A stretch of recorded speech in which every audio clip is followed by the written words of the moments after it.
Blackstone Publishing presents Alabaster by Caitlín R. Kiernan.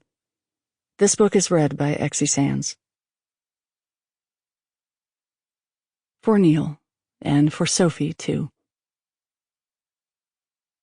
In memory of Elizabeth Tillman Aldridge, 1970 to 1995. Preface. I cannot now recall where or when or why I first conceived of Dancy Flammarion.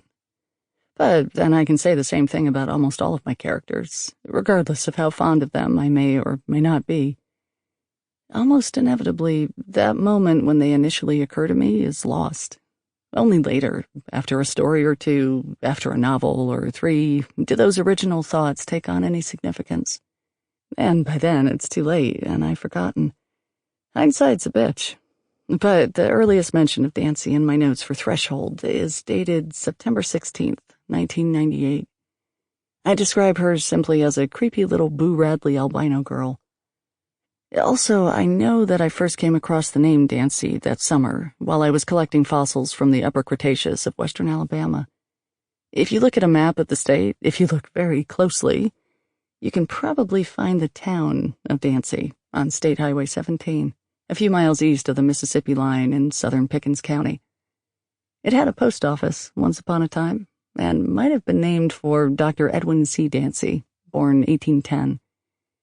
I was there one blistering afternoon in July or August, and the name stuck in my head, as names often do.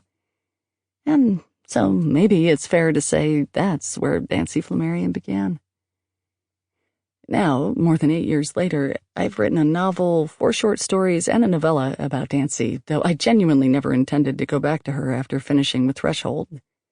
But in the summer of 2001, while compiling material for Trilobite, the writing of Threshold, I was glancing through the novel and lingered on this passage from the end of Chapter 8.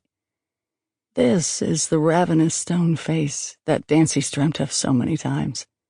The same yawning, toothless mouth, and those vacant, hollow eyes. Face of the thing that killed her mother, and the vengeful ebony thing that came to take its body back into the swamp. The face of the smiling man from the Greyhound bus, and the auburn-haired woman in Waycross with stubby, writhing tentacles where her breast should have been.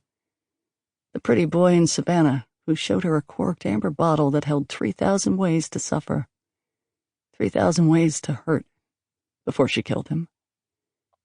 All of them dead, because that's what the angel said, and she's standing here holding tight to these iron bars so she doesn't fall. 2 weeks. Sample complete. Ready to continue?